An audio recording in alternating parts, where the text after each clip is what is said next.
When Nolan Reed blew the whistle on deadly safety flaws, he thought he was saving lives, until his company fired him and launched his invention as their own.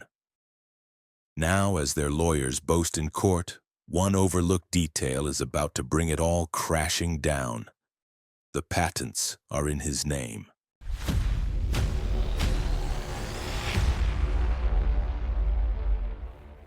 I still remember the taste of burnt coffee in the Cortex Tech break room the morning everything changed.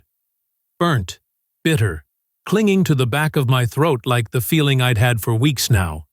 Something was wrong. Not the usual corporate wrong either. This wasn't budget cuts or layoffs or another pointless team-building workshop. No, this was real. Dangerous. I'd spent the past 3 years building ARTIS, the Automated Rapid Discharge Integrity System. It was supposed to be the crown jewel of Cortex Tech, a safety net for high-pressure drilling systems in offshore and desert rigs, a system that could detect, mitigate, and respond to anomalies faster than a human blink, a system that could save lives, the kind of innovation that made engineers like me put up with all the corporate bullshit. And yet, during our final field integration in a facility out in the Louisiana wetlands, what I found didn't just raise red flags, it raised the kind of blood-soaked warning banners you only see after a catastrophe. The welds on the primary containment vessels looked like they'd been done by a blind apprentice with a shaky hand. Stress test logs were suspiciously perfect. Too perfect. The kind of perfect that screamed someone had either altered them or skipped the tests entirely.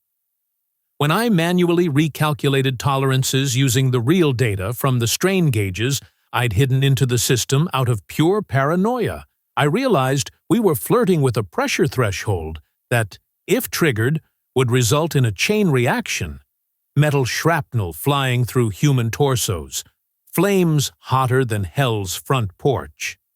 And the final punch to the gut? The emergency fail-safe module, the core of ARTIS, wasn't just wired incorrectly. It wasn't even connected.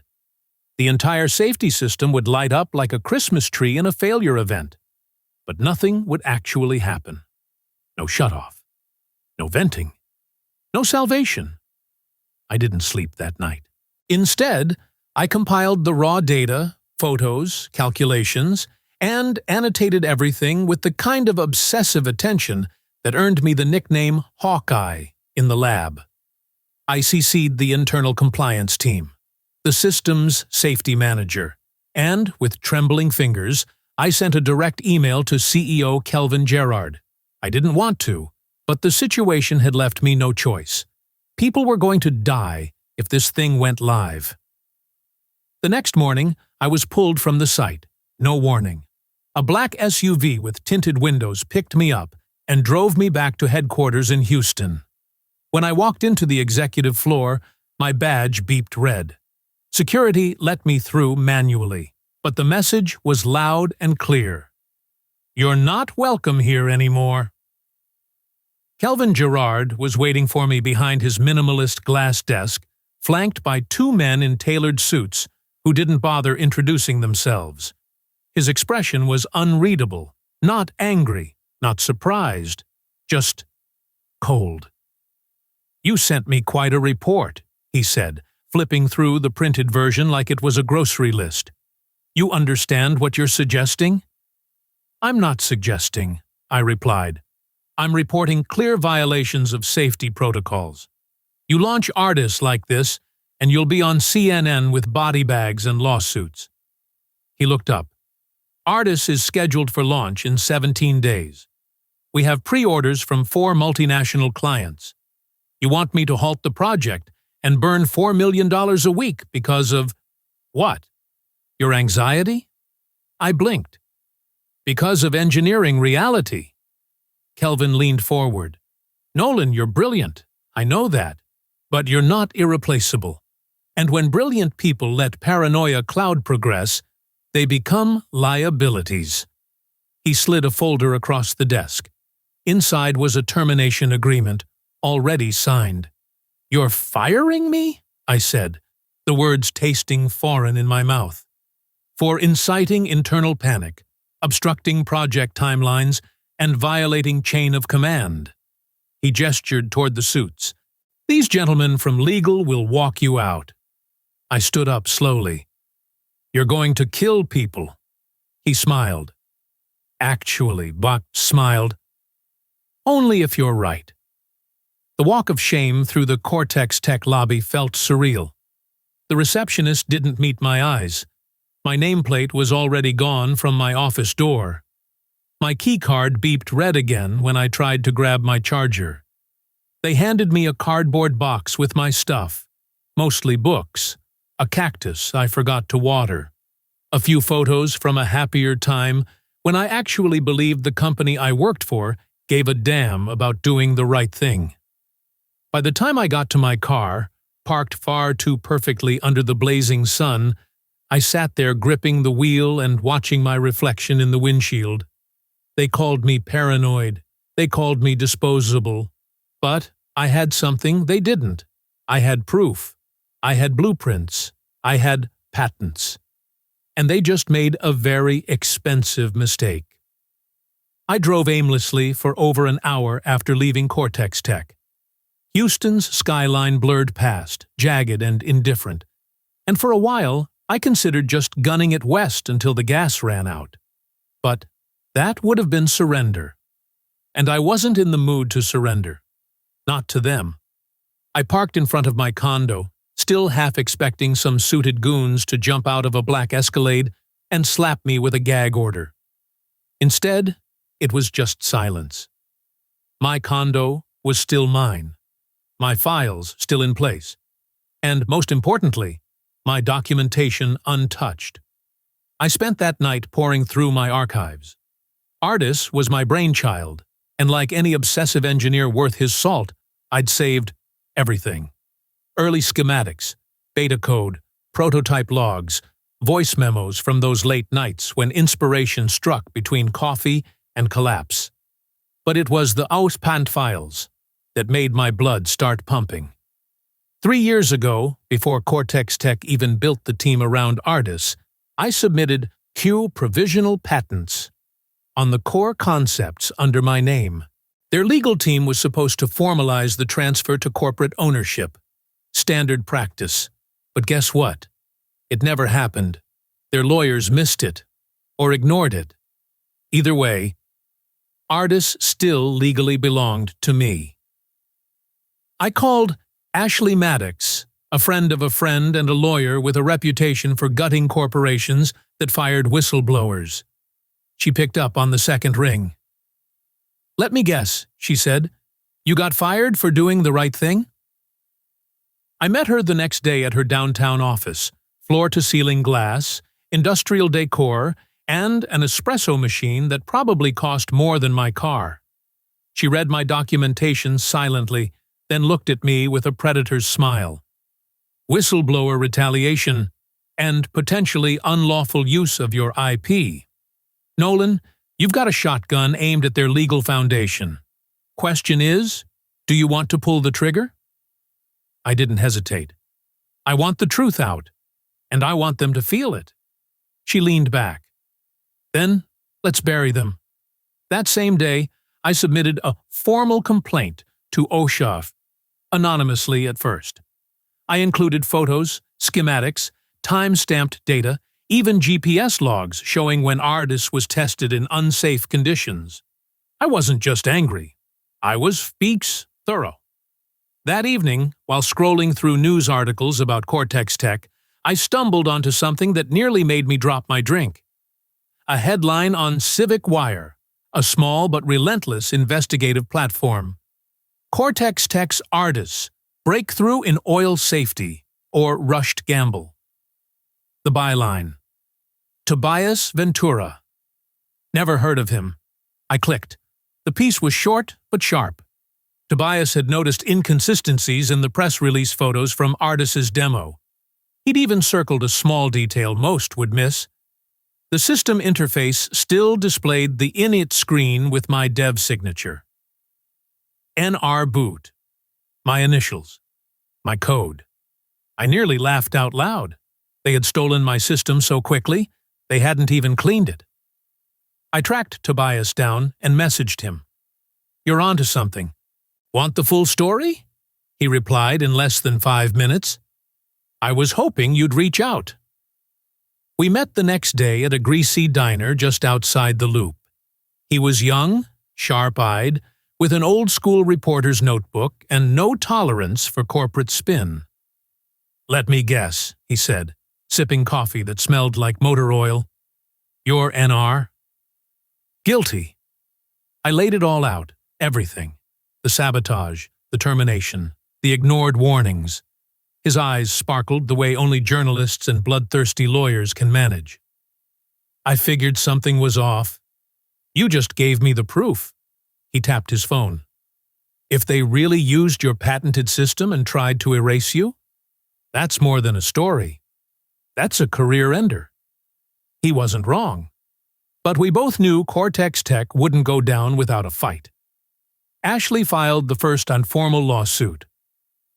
The next morning, 1 count of cabriquaif, wrongful termination under whistleblower protection laws, and 1 count of unauthorized use of patented technology. She also sent a cease and desist to Cortex Tech's legal team, demanding an immediate freeze-mao on further production or deployment of artists pending the court's review. We didn't hear back, but the silence told us everything. A storm was brewing, and they didn't realize I wasn't done yet. 3 days after the lawsuit was filed, Cortex Tech finally blinked. Their legal team responded with the kind of language that tries to sound calm but smells like gasoline. Denials wrapped in lawyer speak, declarations that my claims were unfounded, and a condescending line about how I had misinterpreted the scope of corporate IP ownership. Ashley read the letter once, then fed it into her shredder while whistling "Toxic" by Britney Spears. That woman had style. Meanwhile, OSHA moved fast, faster than I expected. Someone on the inside must have flagged my complaint as a high-priority risk. Inspectors shut down the Louisiana site within 48 hours of our filing. Word leaked. Financial blogs caught wind. Cortex Tech's stock price dipped. Just a little, but it was enough to rattle them. That's when I started getting the calls. First, it was HR. Then some mid-level VP I'd never even met. Each one trying to clear up the misunderstanding or find a resolution outside of court. Translation: they realized I wasn't bluffing and wanted me to take the hush money route. I ignored them. Instead, I called Tobias. "You still want blood?" I asked. "I haven't even started boiling it yet." We met again, this time in the back room of a co-working space he used as his unofficial war room. He had printouts tacked to the wall, diagrams, flow charts, internal memos he'd scraped from whistleblowers at other companies. He pointed to a name circled in red ink. "Mark Bennett. Ring a bell?" I nearly choked on my coffee. "Yeah, my old deputy. He was on the RDIS team from day one." "Well," Tobias said, handing me a flash drive, "you'll love this." The drive contained access logs from Cortex Tech's internal file servers. Tobias had convinced a sympathetic IT contractor, who had no love for the new management, to leak them. The logs showed Mark accessing my personal design directory. 2 days after my termination. That directory was restricted. Only I had access. Or so I thought. There was more. A separate folder contained metadata from the final production blueprints. The last editor listed M. Bennett. Tobias looked at me, eyebrows raised. "Looks like your buddy kept the fire warm after you got burned." Memories flooded back. Mark had always hovered a bit too close during critical stages of Artis. He'd asked for copies of my raw simulations once, said he wanted to test backup redundancies. I didn't think much of it. He was quiet, competent, and most importantly, loyal. Or so I thought. Ashley's face hardened when I showed her the drive. That's theft, and if we can prove it was coordinated, conspiracy. We added a third claim to the lawsuit: misappropriation of intellectual property via internal collusion. Ashley drafted a subpoena for Mark's communications and personal cloud storage. Within a week, the court approved it. What we found was worse than I expected. Emails between Mark and a Cortex Tech executive, Greg Lau, head of advanced development, discussing handover of design materials and reward structure post-promotion. One email even read, "Don't worry, he's gone. The patents are just paperwork. We'll bury him in court." Ashley's hands trembled from rage as she printed that one. We leaked it. Tobias published a follow-up titled, "Corporate Loyalty: How Cortex Tech Rewarded a Traitor." Within hours, it trended on tech forums, legal Reddit threads, and a viral TikTok from some influencer I'd never heard of, who read the whole thing in an exaggerated southern drawl. The backlash was immediate. Former employees came forward anonymously, describing a culture of silence, bonuses for backstabbing, and whistleblower retaliation. One even claimed Cortex Tech had a pop blacklist of names never to rehire. And mine was at the top. Good. Let them remember me. Ashley prepped the courtroom strategy, while Tobias kept the pressure on. We were building momentum. Public opinion was turning. Judges were watching. Investors were nervous. Cortex Tech tried to offer a settlement that week: $800,000 and an NDA. Ashley laughed so hard she nearly fell out of her chair.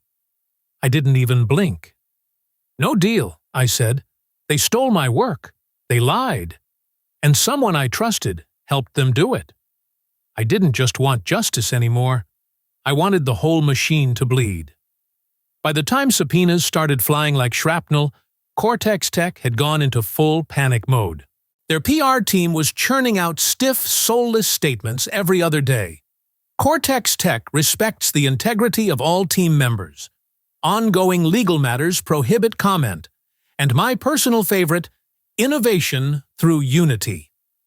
Meanwhile, their internal servers were bleeding secrets, one byte at a time. Tobias was relentless. If I was the hammer, he was the scalpel, cutting into the diseased tissue of the company's shell.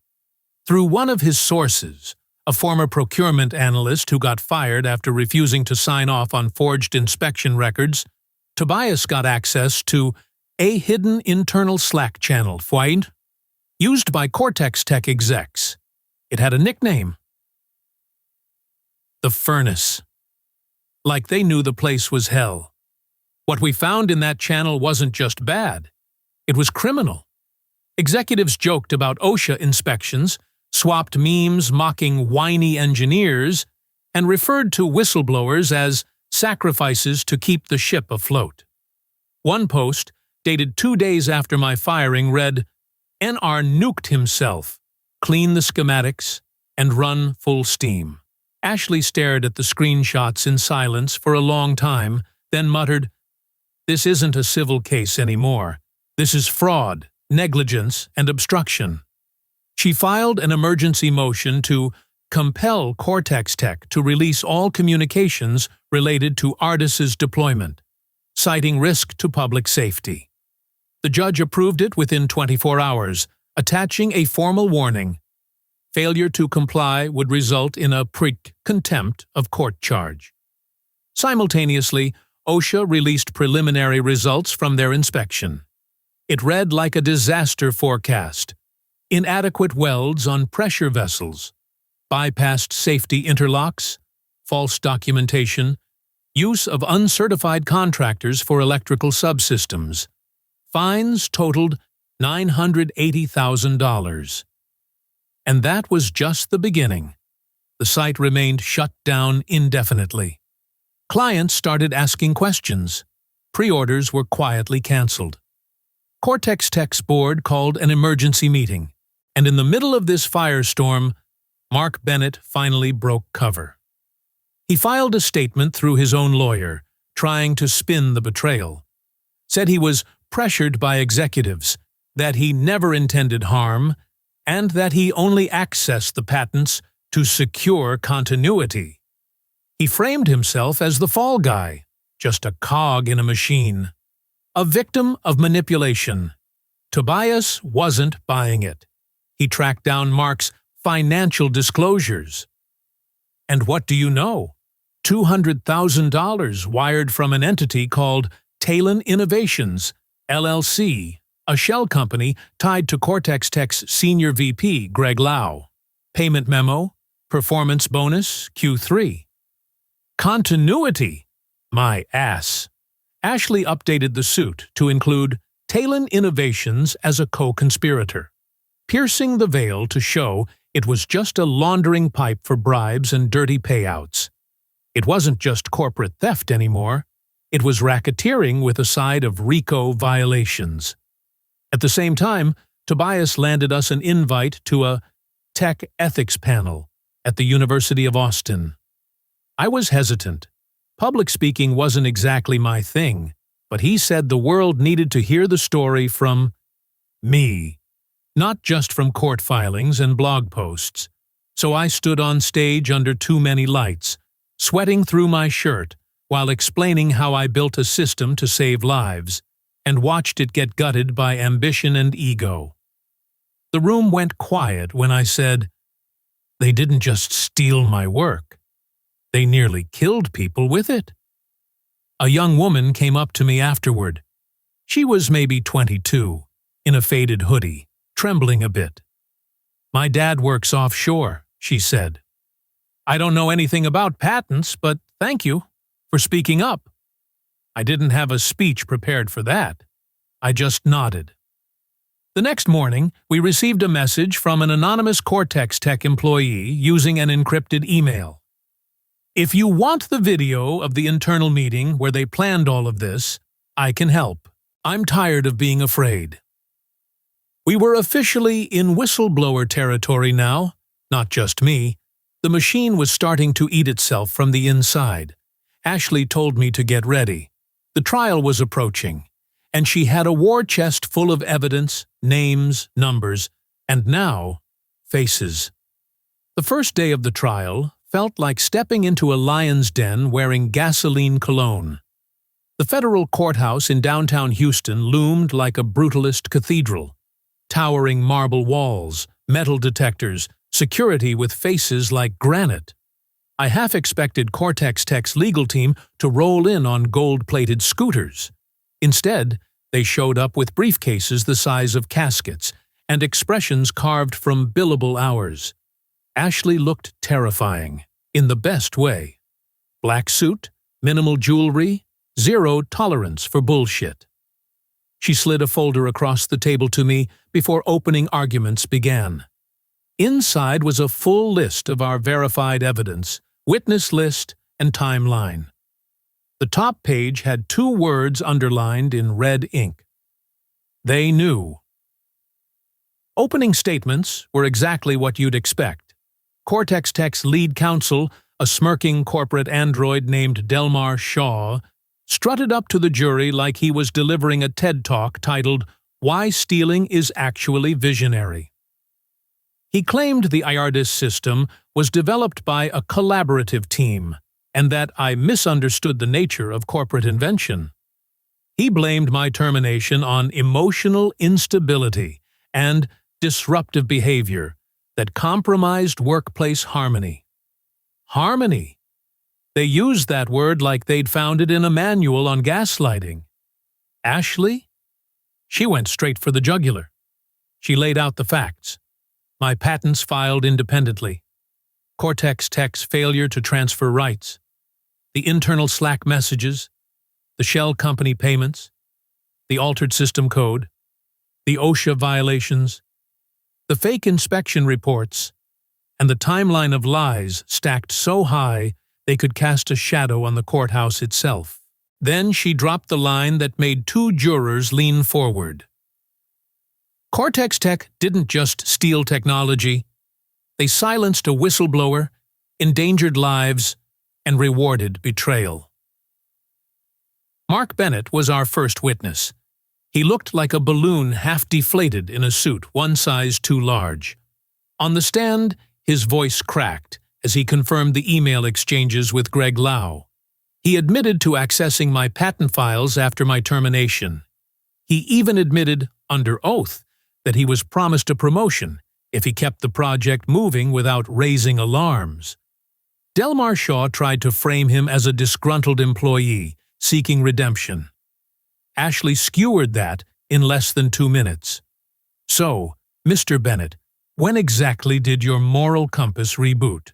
Before or after the subpoena? Laughter rippled through the courtroom. The judge didn't even bang the gavel. Next up, the whistleblower. We kept their identity confidential until the last moment. It was a senior project manager named Riley Tran, 10 years at Cortex Tech, 0 disciplinary marks. Riley had secretly recorded a project leadership meeting 3 days after my firing. The audio played in court. Gerard's voice, cold and smug.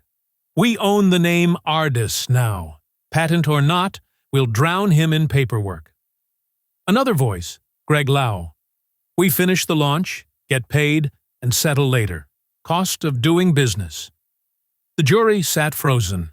Even the judge shifted in her seat. Cortex Tech's attorneys tried to object. Denied.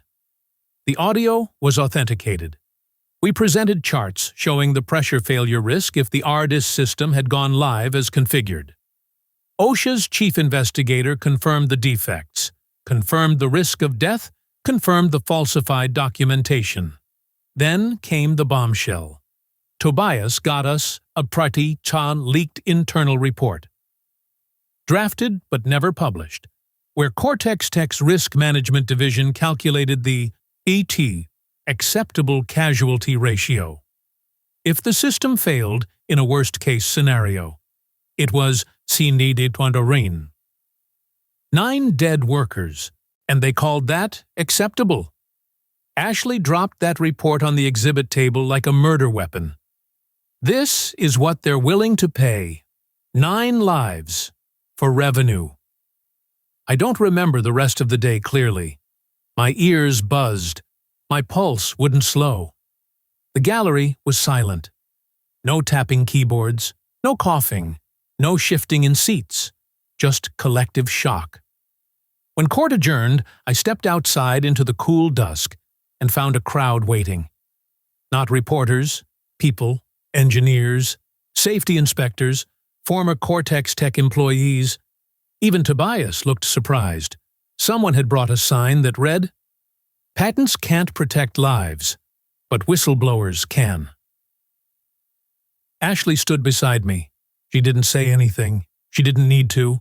We were winning, and Cortex Tech knew it. On the morning of day 4, the courtroom was standing room only. News vans lined the sidewalk like vultures on a fence post, and the bailiff had to turn away a dozen more spectators before the judge even arrived.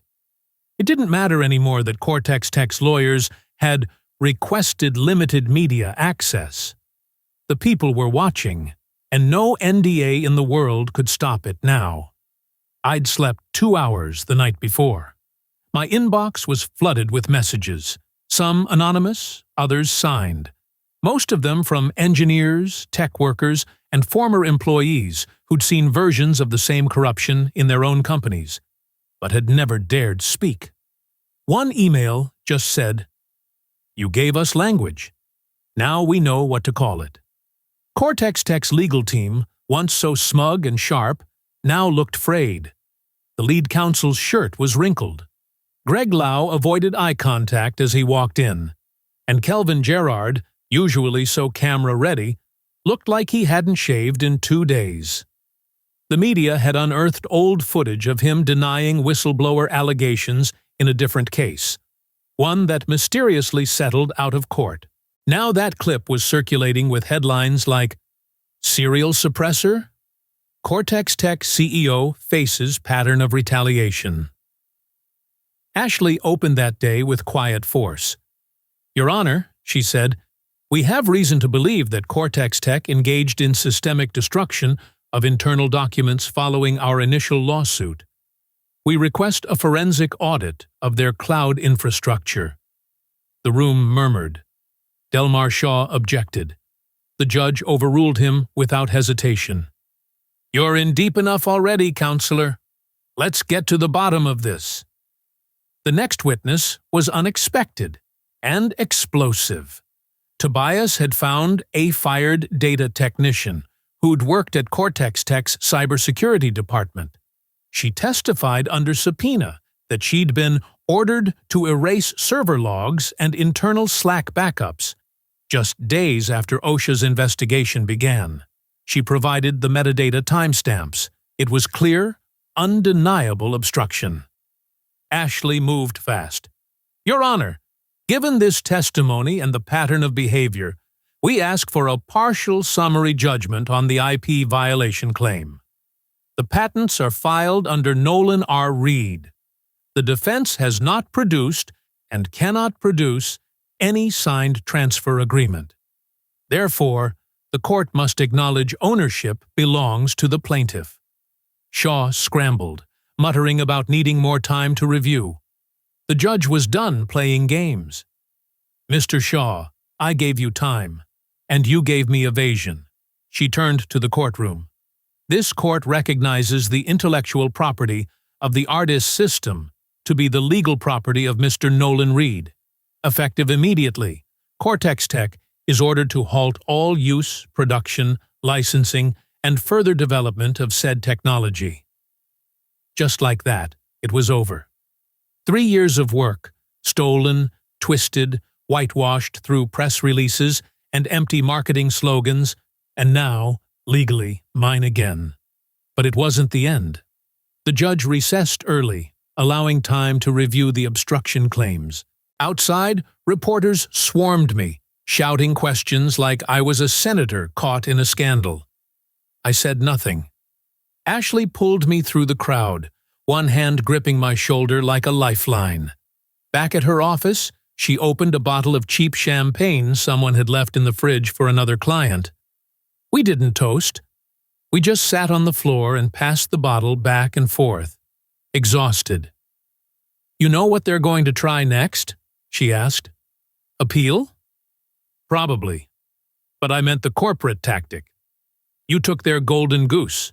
They'll pivot to character assassination next." She wasn't wrong. That evening, a new article dropped on a shady business blog quoting anonymous sources claiming I'd been erratic at work, that I'd displayed paranoid behavior, and had delusions of grandeur.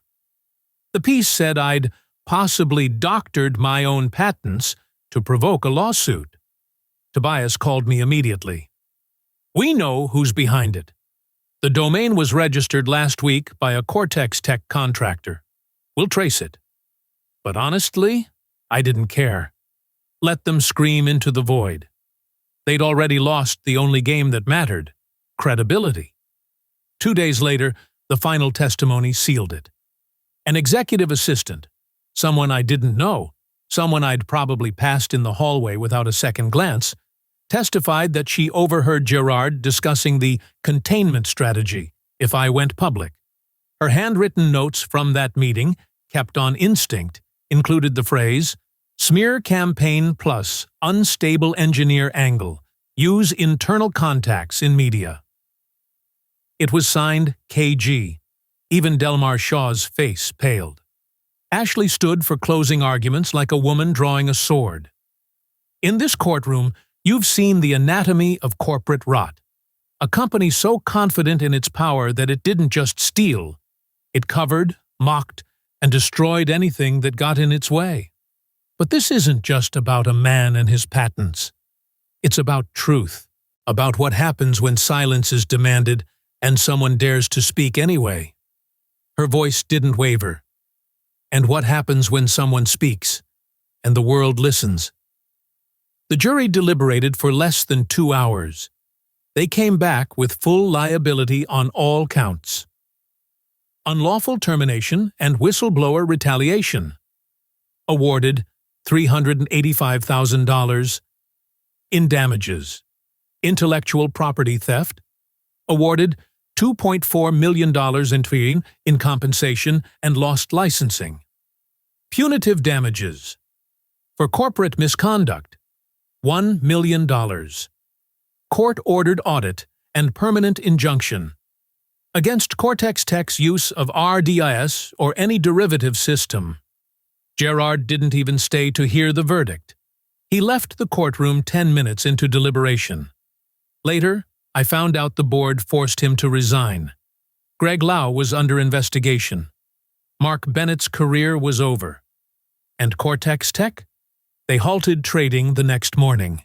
The courtroom was nearly empty when I walked back in to sign the final documents.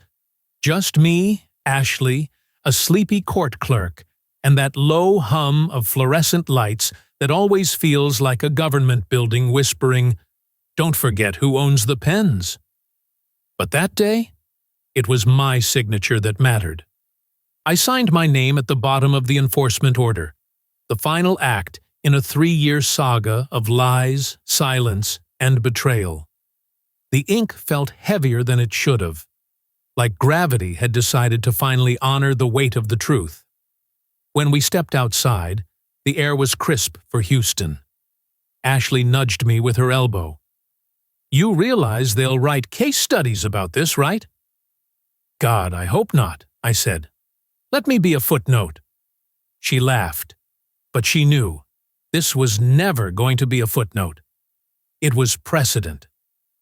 Reed v. Cortex Tech would live in legal databases, whistleblower training manuals, and the nightmares of corporate lawyers for decades. Cortex Tech folded 6 weeks later. The lawsuits that followed mine were a landslide. Former employees, investors, even clients who'd purchased defective artist prototypes. Shareholders revolted. The board purged the executive team, sold off assets, and tried to spin the collapse as strategic restructuring. Nobody bought it. When your stock drops by 84% in 3 days, the market isn't listening to strategy. Greg Lau was indicted for conspiracy and wire fraud. His plea deal included a clause where he had to testify against Gerard, who vanished for a month before being arrested trying to board a private flight in Nevada using a fake passport and a different hairline. Mark Bennett? I heard he moved to Ohio and tried applying to a mid-sized software firm under a new name. They recognized his face from the trial within a week. He's back to freelance work now, alone. As for me, I took a year off, bought a cabin in Oregon, surrounded by pine and fog and the kind of silence that doesn't come with a price tag. I didn't touch my settlement money. Not at first. I needed time to remember who I was before the blueprints, the boardrooms, and the betrayal. I rebuilt slowly, started consulting for small startups that actually listened, helped a nonprofit modernize pipeline safety systems with open-source tech. Tobias published a book, Whistleblower Circuitry, and used the proceeds to fund a legal defense collective for tech whistleblowers. Ashley took a sabbatical and started teaching ethics law.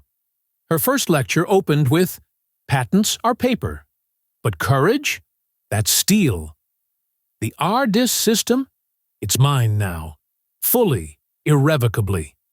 I licensed it out, on terms. No shortcuts, no deception. Only to companies that agreed to full safety transparency. One of them installed it on an offshore platform off the Gulf. 3 months later, during a pressure surge, the system activated. Flawless auto shutdown, 0 casualties. That news hit me harder than the verdict ever could. It meant the thing I built, the thing they tried to weaponize, actually worked. It protected lives. The one thing they never cared about. Months passed. One evening, I found myself back in Houston, changing planes. My layover stretched, and I wandered through the terminal like a ghost, revisiting the battlefield. That's when I saw a familiar face. Riley Tran. They were sitting by a coffee shop, head buried in a paperback. I walked over. They looked up, startled, then smiled. "Didn't expect to see you here," I said. "Same. I'm flying to D.C. Whistleblower Roundtable, Senate Committee." I blinked. "You're testifying?" They nodded. "Someone has to tell them what it actually costs." I bought them coffee. We talked for an hour about everything and nothing. What they were working on now, what they regretted, what they didn't. Before we split, Riley looked at me and said, "I thought I was alone. Turns out you just have to be loud enough, and the right people find you." They weren't wrong. Before my flight boarded, I got a notification, an email, from the URIMA, United States Patent and Trademark Office. The header read, Update to Artist's Intellectual Property, Public Recognition. The body. Effective this date, your contributions have been formally acknowledged in the National Database of Historic Engineering Breakthroughs. Welcome to the record. I smiled, not because it mattered to me anymore, but because now they couldn't erase it. I boarded my flight, window seat, cabin lights dimmed. Somewhere down there, in a data center or a dusty server room, someone was probably uploading their own blueprint tonight, wondering if they'd be silenced too. Maybe they wouldn't have to be. Maybe the next time someone whispers, "Don't rock the boat," they'll remember this trial, and they'll rock it anyway. Sometimes all it takes is a crack in the hull to let the flood in, and sometimes that crack is you. This story isn't just a courtroom thriller. It's a brutal autopsy of how corporate ambition can override human safety, and how one engineer's refusal to stay silent sparked a landslide. RDS was designed to save lives, but when profit took the driver's seat, it became a death trap. Nolan Reed's journey begins with a gut feeling, a suspicion that something is deeply wrong. But how many of us would follow that instinct, especially if it means risking our career? Would you have spoken up if your name and job were on the line? Cortex Tech didn't just ignore his warnings. They tried to erase him. They fired him, stole his work, and waged a smear campaign. This raises a haunting question. How often do corporations succeed at this simply because the target doesn't fight back? Most whistleblowers face ruin. Nolan had one edge: his obsessive record-keeping, and a patent that miraculously still bore his name. The story forces us to examine complicity. Mark Bennett, once a trusted colleague, betrays Nolan for a promotion. But was he just a cog or a co-conspirator? At what point does going along with corruption make you responsible for it? Equally disturbing is the company culture revealed: Slack messages mocking engineers, executives casually discussing acceptable casualty ratios. This isn't just neglect, it's premeditated endangerment, framed as business strategy. Nolan's strength is not just technical, it's psychological. He refuses settlement money. He refuses silence. He doesn't just want justice, he wants exposure. But could you endure the years-long pressure, the isolation, the public smears? The legal victory is monumental, but the emotional toll is real. And the true impact of the story is in its epilogue. When artists, finally used properly, prevents a catastrophe. This story teaches us that doing the right thing may cost everything, but staying silent can cost lives. In a world where betrayal is incentivized and whistleblowers are targets, courage isn't just rare, it's revolutionary.